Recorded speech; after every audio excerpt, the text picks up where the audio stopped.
Okay, जय हिंद to all of you. आज का video session career counselling series का चौथा वीडियो है। पहले वीडियो में ये बताया गया था कि how to choose our career, दूसरे वीडियो में साइंस रिगार्डिंग बताया गया था, तीसरे वीडियो में कॉमर्स रिगार्डिंग बताया गया था। आज ये चौथा वीडियो है जिसमें आर्ट्स के रिगार्डिंग बताया जाएगा। आपको पता है सबसे बड़ी प्रॉब्लम क्या होती है? सबसे बड़ी प्रॉब्लम ये होती है कि जो कैरियर हम चॉइस करना चाहते हैं, कभी कभी ये होता है कि हमारा समाज या हमारा पेरेंट्स वो कैरियर चॉइस नहीं करने देना चाहता है। ऐसे में हमारी रिस्पॉन्सिबिलिटी होती है, हमारी जिम्मेदारी होती है कि हम अपना डेडिकेशन उस कैरियर के प्रति दिखाएं या उस कैरियर के प्रति हम अपने पेरेंट्स को या इस समाज को कन्विंस करें इतना इस लेवल तक कि वो हमारी बातों को मान सके। ये सबसे बड़ी प्रॉब्लम है। खैर, प्रॉब्लम से हमें नहीं मतलब है, हमें सॉल्यूशन से लेना देना है। आइए मैं आप लोगों को बताता हूं। जैसे ही आप 10th पास करते हैं, मास प्रमोशन ऑलरेडी हो ही चुका है, उसके बाद आपको स्ट्रीम लेने के ऑप्शंस आते हैं। तो मैं चौथा वीडियो में आपको बताने जा रहा हूं कि अगर आफ्टर 10th आप लोग आर्ट्स स्ट्रीम लेकर पढ़ाई करते हो तो आपके साथ क्या क्या सब्जेक्ट रहने वाले हैं, आप कौन से सब्जेक्ट की पढ़ाई करने वाले हैं, आपका सिलेबस क्या रहने वाला है एंड कैरियर क्या रहने वाला है इन फ्यूचर, इसके बारे में हम बात करने वाले हैं। फर्स्ट ऑफ ऑल मैं आपको बता दूं कि आर्ट्स एक ऐसा स्ट्रीम है जिसमें से मैक्सिमम आईएएस और आईपीएस जो ऑफिसर्स बनते हैं, यूपीएससी सिविल सर्विसेज की एग्जामिनेशन देते हैं, वो आर्ट्स साइड से ज्यादा रहते हैं। और आजकल तो माहौल ऐसा हो गया है कि साइंस स्ट्रीम के भी लोग मैक्सिमम इस फील्ड में जा रहे हैं, यूपीएससी क्लियर करने की कोशिश कर रहे हैं और सक्सेसफुल भी हैं। तो चलिए शुरुआत करते हैं। आर्ट्स को जब हम लोग 10th में पढ़ रहे होते हैं तो उस समय ह्यूमैनिटीज भी कहा जाता है। आपको कंफ्यूजन नहीं होना चाहिए, ह्यूमैनिटीज और आर्ट्स दोनों का मतलब एक ही होता है। जब आप आर्ट्स स्ट्रीम लेते हैं तो यहाँ पर 4+1+1 का स्कीम होता है। इसका मतलब ये होता है कि 4 सब्जेक्ट कंपलसरी है, एक सब्जेक्ट ऑप्शनल है और एक सब्जेक्ट एडिशनल होता है। एडिशनल सब्जेक्ट लेने की जरूरत नहीं होती है, आप चाहे तो ले सकते हैं, नहीं चाहे तो नहीं ले सकते हैं। लेकिन 4 कंपलसरी सब्जेक्ट और एक ऑप्शनल सब्जेक्ट आपको लेना होता है। मैं आपको जानकारी के लिए बता दूं, अगर गुजरात बोर्ड से आप पढ़ाई कर रहे हैं तो गुजरात बोर्ड में आपको 7 सब्जेक्ट की पढ़ाई करनी होती है। टोटल 7 सब्जेक्ट्स की आपकी पढ़ाई करनी होती है। और आर्ट्स स्ट्रीम से रिलेटेड जितनी भी बुक्स होती है वो एनसीईआरटी पैटर्न की भी नहीं होती है, सीबीएसई बोर्ड की भी नहीं होती है। आप गुजरात बोर्ड से पढ़ रहे हो तो सारी की सारी बुकें गुजरात बोर्ड की होगी और जो बुकें गांधीनगर से बनकर आती है स्पेशली आर्ट्स स्ट्रीम के लिए। तो यहाँ पर मैं आपको दिखा देता हूँ। आर्ट्स में मैक्सिमम सब्जेक्ट ऐसे होते हैं जो हमने ऑलरेडी 10th में स्टडी किया हुआ है। लाइक हिस्ट्री हमने 10th में पढ़ा हुआ है, जियोग्राफी भूगोल हमने 10th में पढ़ा हुआ है, पॉलिटिकल साइंस ये भी हम लोगों ने पढ़ा हुआ है, जो राजनीति शास्त्र बोला जाता है, इंग्लिश, हिंदी, इकोनॉमिक्स, थोड़ा बहुत गरीबी क्या है, बेरोजगारी क्या है, इससे रिलेटेड जो सब्जेक्ट होता है वो हमने पढ़ा हुआ है। इस तरह के कुछ सब्जेक्ट होते हैं। और इंग्लिश भी जो है, हिंदी जो है, हमारा नॉर्मल बचपन से हम पढ़ते आ रहे हैं, ऐसा सब्जेक्ट है। ये सारे सब्जेक्ट थियोरिटिकल हैं, आप यहाँ पर ध्यान से देखोगे तो। यानी आर्ट्स साइड में ऐसे स्टूडेंट जरूर जाए जिनका थियरी बहुत स्ट्रांग हो, जिनको याद करने की कैपेसिटी ज्यादा हो, स्टेमिना ज्यादा हो लर्न करने की, तो ऐसे लोग आर्ट्स वाले स्ट्रीम में जाएं, ह्यूमैनिटीज वाले स्ट्रीम में जाएं। एक और सब्जेक्ट होता है साइकोलॉजी।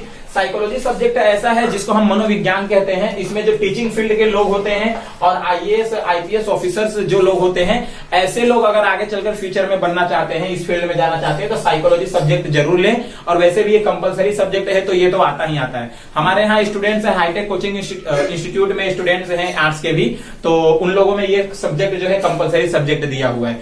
उसके बाद ये तो कंपलसरी सब्जेक्ट हुआ, उसके बाद ऑप्शनल सब्जेक्ट आते हैं। ऑप्शनल सब्जेक्ट में सबसे पहला फिजिकल एजुकेशन, यानी स्पोर्ट्स में अगर जाना हो इन फ्यूचर तो आप फिजिकल एजुकेशन ले सकते हैं।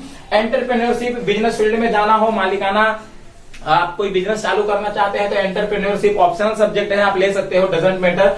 मैथ आप ले सकते हैं। कभी कभी क्या होता है, आपका सब कुछ स्ट्रांग होता है थियरी में लेकिन मैथ भी अच्छा आता है, तो आप ऑप्शनल सब्जेक्ट में मैथ ले सकते हैं जो आपको पूरे लाइफ टाइम आपका साथ देने वाला है। आर्टिफिशियल इंटेलिजेंस, जैसे कि कंप्यूटर में आपका अच्छा पकड़ है, आईटी है ना, इंफॉर्मेशन टेक्नोलॉजी में अच्छी फील्ड की अच्छी जानकारी है, तो आप आर्टिफिशियल इंटेलिजेंस भी सब्जेक्ट है, चॉइस कर सकते हैं। सोशियोलॉजी सब्जेक्ट होता है जो समाज से संबंधित होता है, समाज के रीति रिवाज या बुरी पुरानी परंपराओं को हटाने के लिए बहुत सारे लोग एनजीओ की तरह वर्क करते हैं, तो ये सोशियोलॉजी भी सब्जेक्ट होता है। फाइन आर्ट्स में एक्टिंग, डांसिंग, ये सारी चीजें आ जाती है। इस फील्ड में आप कैरियर बना सकते हो। हाँ, नेशनल आर्ट्स कॉलेज है ना, वहां पे आप जाके एडमिशन भी ले सकते हो, वहां से डिग्री ले सकते हो। फिलोसॉफी, जो सिविल सर्विसेज का एग्जामिनेशन देते हैं, ऐसे लोगों को फिलोसॉफी सब्जेक्ट लेकर जरूर पढ़ना चाहिए। फिलोसॉफी का मतलब क्या होता है? The way of life, the way of living life, the way of thinking. मतलब इसकी फिलोसॉफी अच्छी है, आप लोगों ने सुना होगा इसकी फिलोसॉफी बहुत मस्त है, इसके आधार पे चलना चाहिए, इसकी सोच अच्छी है, द वे ऑफ थिंकिंग। तो ऐसे सब्जेक्ट को लेना चाहिए। अब जैसे मैं आपके सामने एक क्वेश्चन रखूं तो 4 अलग अलग लोगों का 4 अलग अलग तरीके का आंसर हो सकता है, द वे ऑफ थिंकिंग के ऊपर डिपेंड करता है, दैट इज फिलोसॉफी। तो ये सब्जेक्ट लेकर आप पढ़ाई कर सकते हो। पब्लिक एडमिन, लोगों के साथ, लोगों के बीच रहकर आप काम करते हो, तो ऐसा भी एक सब्जेक्ट होता है। होम साइंस होता है जो घर से रिलेटेड होता है। एक होता है अपना जो मैंने बताया था पॉलिटिकल साइंस, तो पॉलिटिकल साइंस में नेता बन सकते हैं, पीएम से लेकर संसद भवन से लेकर जितनी भी चीजें होती है वो सब पॉलिटिकल साइंस में आ जाती है। होम साइंस में क्या क्या आता है, तो होम साइंस में वो सारी चीजें आ जाती है जो घर के अंदर नॉर्मली काम किए जाते हैं।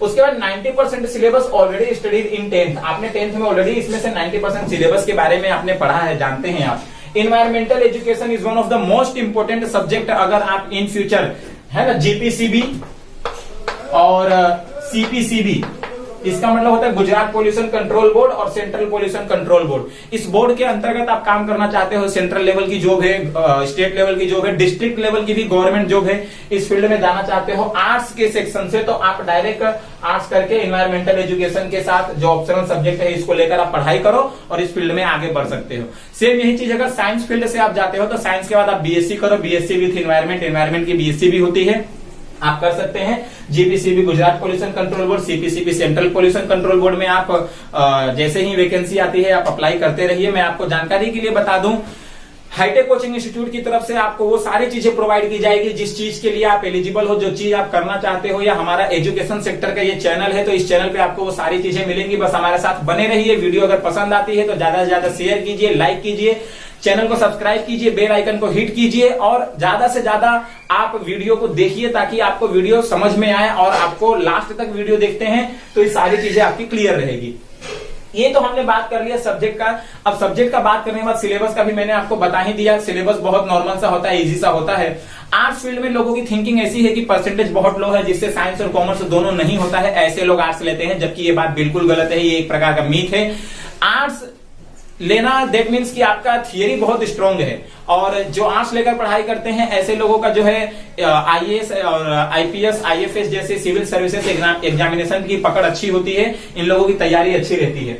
तो चलिए बात करेंगे कैरियर ऑप्शन की। आप पूछेंगे सर कैरियर ऑप्शन क्या है, इसमें तो बहुत बड़ा कैरियर ऑप्शन है, मैंने मैक्सिमम 18-19 कुछ लिखा हुआ है, 50 से भी ज्यादा कैरियर ऑप्शन है। और आप जानकर बड़े हैरान रहोगे, लॉ मतलब होता है जो वकील के लिए होता है, इसमें हम लोग, आपने सुना होगा कि ग्रेजुएशन के बाद ही एलएलबी कर सकते हैं, लेकिन आप लोग 12वीं आर्ट्स करके भी कर सकते हैं। इंटीग्रेटेड एलएलबी उसको बोला जाता है, 5 साल का कोर्स होता है, लेकिन अगर आप डायरेक्ट ग्रेजुएशन के बाद करते हैं तो 3 साल का कोर्स होता है।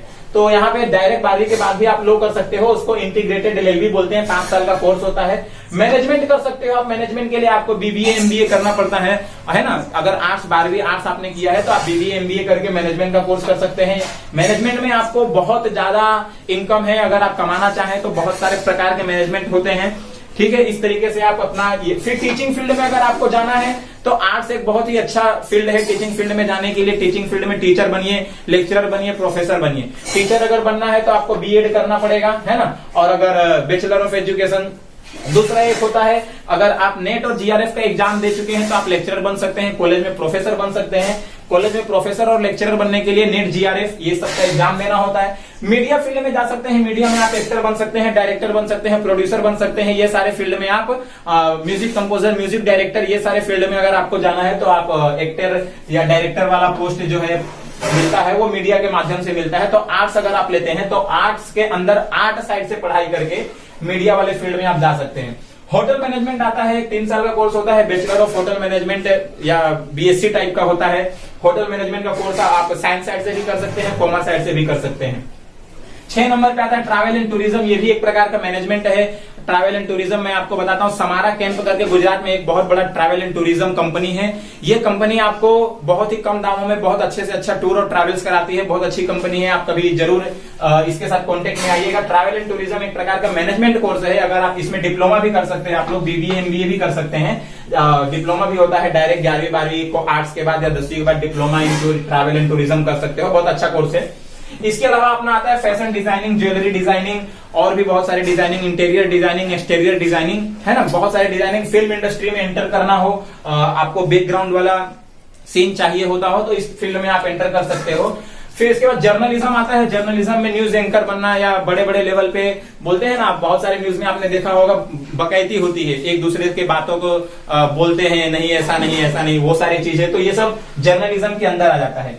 सिविल सर्विसेज की सारी एग्जामिनेशन आप दे सकते हो। मैं आपको एक नेक्स्ट वीडियो बनाऊंगा जिसमें ये बताऊंगा कि सिविल सर्विसेज के एग्जामिनेशन में कौन कौन से एग्जाम आते हैं, सिलेबस क्या रहता है, पेपर पैटर्न क्या रहता है, ये सारी चीजें मैं आपको बताने वाला हूं। तो वो इसके बाद के नेक्स्ट वीडियो में रहेगा। आईएएस आईपीएस जो होता है सिविल सर्विसेज एग्जामिनेशन के अंतर्गत आता है, तो आप इसकी तैयारी कर सकते हैं। इसके बाद एनिमेशन एंड ग्राफिक्स आता है। अगर किसी को कार्टून में इंटरेस्ट है, अच्छे आर्टिस्ट हैं, वो थिंकिंग लेवल अच्छा है ना, क्रिएटिविटी लेवल अच्छा है, तो एनिमेशन ग्राफिक्स में जा सकते हैं। वेब डेवलपर जिसमें वेब डिजाइन किया जाता है, कंप्यूटर रिलेटेड स्किल्स अच्छी है, ऐसे लोग इसमें एंटर कर सकते हैं। उसके बाद राइटर्स बन सकते हैं, पोएट बन सकते हैं, जिसको भी लिखने का शौक है, आर्टिकल्स पढ़ने का शौक है, कुछ क्रिएटिव लिखने का, कुछ क्रिएटिव बोलने का नेचर के प्रति, तो ये सारे लोग इस फील्ड में एंटर कर सकते हैं। जैसे कि आपको पता है कुमार विश्वास ने इस फील्ड में पीएचडी किया हुआ है। फिर इसके बाद आता है पॉलिटिशियन। पॉलिटिशियन मतलब होता है नेता बनना। आप नेता बन सकते हो, संसद भवन से लेकर पीएम, सीएम, गवर्नर जो भी होता है वो सब पॉलिटिशियन। अगर आप यहाँ से सब्जेक्ट लिए हो और पॉलिटिकल साइंस के साथ लेकर पढ़ाई कर रहे हो तो एक बहुत बड़ा पॉलिटिशियन आप बन सकते हो। आजकल के पॉलिटिशियन पढ़े लिखे नहीं होते हैं, लेकिन एक पढ़ा लिखा पॉलिटिशियन अगर आपको बनना है, एक अच्छे तरीके से बनना है, एक अच्छे वे में बनना है, तो आप पॉलिटिकल साइंस आर्ट साइड से लेकर पढ़ाई कीजिए और एक अच्छा नेता बनिए, देश की सेवा करिए, समाज की सेवा करिए। सोशल सर्विसेज आप कर सकते हो, एनजीओ खोल सकते हो, गरीबों की सेवा। ज्यादातर क्या होता है, हर जगह पैसा ही मायने नहीं रखता। सबको पता है कि पैसे से सब कुछ है, लेकिन सब कुछ पैसा ही नहीं है। कहीं कहीं पर संतुष्टि बहुत ज्यादा जरूरी होती है। किक मूवी आप लोगों ने देखी होगी सलमान खान की, उसमें बहुत पैसे कमाता है, ढेरों सारी डिग्रियां होती है, लेकिन मजा उसको वहीं पे आता है जहां वो हेल्प कर पाता है, खुशी देख पाता है। सेम चीज यहाँ पे होती है। बहुत सारे लोग सोशल सर्विसेज करना चाहते हैं, एनजीओ खोल सकते हैं, तरह तरह के अलग अलग जगहों से फंड आते हैं, उस फंड का यूज कर सकते हैं। तो ये इस तरीके से है। 15 देख रहे हो आप लोग, परफॉर्मिंग आर्ट, ड्रामा करना, एक्टिंग करना, सिंगिंग करना, डांसिंग करना, कॉमेडी करना, comedy nights with Kapil, the Kapil Sharma show, इस तरह के बहुत सारे, राजू श्रीवास्तव है, कपिल शर्मा हो गए, ये सारे लोग क्या है, तो ये आर्टिस्ट हैं, ड्रामेटिस्ट हैं। मतलब ये लोग कॉमेडी करते हैं और लोगों का दिल जीतते हैं, यही इनका पैसा कमाने का जरिया होता है। अपने पैशन को ही प्रोफेशन बना लेना is the one of the biggest success in your life.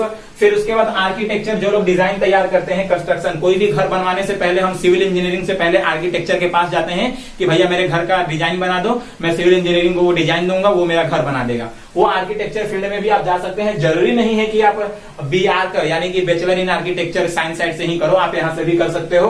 Corporate sector में जाते हैं, बड़ी बड़ी MNC कंपनीज होती है। गवर्नमेंट सेक्टर में जितने भी GPSC, Gujarat public service commission, UPSC, union public service commission, या जिस भी स्टेट की PSC है ना, पब्लिक सर्विस कमीशन, उसका आप एग्जाम दे सकते हो अगर आर्ट साइड से पढ़ाई करते हो तो। ये सारी चीजें, इतनी सारी चीजें कैरियर ऑप्शन है। एंड हाउ कैन वी से कि कोई ऑप्शन नहीं होता है आर्ट्स में, हम अच्छी तैयारी नहीं कर पाते हैं, ठीक है ना। तो ये चौथा वीडियो था कैरियर काउंसलिंग सीरीज का। नेक्स्ट वीडियो में आप लोगों को इसी कैरियर काउंसलिंग सीरीज में IAS या UPSC, व्हाट इज UPSC, इस तरह का कोई जो भी टॉपिक, मैं पूरी कोशिश कर रहा हूं आप लोगों की डिमांड को कंप्लीट करने की। लेकिन जिस तरीके से आपको पता है अच्छे से, जिस तरीके से एक PM के पोस्ट पे अगर नरेंद्र मोदी बैठा है, या एक शहर या गांव को संभालने के लिए DM कलेक्टर बैठा हुआ है, तो जैसे गांव वाले और इस देश के लिए जितने भी डिमांड्स होते हैं उसको पूरी करने की कोशिश कर रहे होते हैं वो लोग, उसके बावजूद भी पूरा नहीं कर पाते हैं। सेम सिचुएशन मेरे साथ भी, मैं खुद भी महसूस कर पा रहा हूं। आपके इतनी सारी डिमांडों को एक साथ कंप्लीट कर पाना पॉसिबल नहीं है। वीडियोस के बहुत सारे डिमांड आए हुए हैं, उस डिमांड को एक एक करके मैं पूरा करने की कोशिश कर रहा हूं। समय का कभी कभी अभाव होने की वजह से मैं नहीं कर पाता हूं, लेकिन करने की पूरी कोशिश चल रही है। ऐसे और भी नेक्स्ट वीडियो आते रहेंगे। आप हमारे साथ जुड़े हुए हैं, इसके लिए थैंक यू सो मच। इसी तरह से जुड़े रहिए, वीडियोस को ज्यादा से ज्यादा शेयर कीजिए। नेक्स्ट वीडियो आप लोगों को मिलते रहेंगे, और वीडियो के साथ अपडेटेड रहिए। आप अपने कैरियर के बारे में सोचिए, ठीक है। लोगों को शेयर कीजिए, चैनल को सब्सक्राइब कीजिए, बेल आइकन को हिट कीजिए। मिलते हैं नेक्स्ट लेक्चर वीडियो में, तब तक के लिए best of luck. Thank you so much. जय हिंद।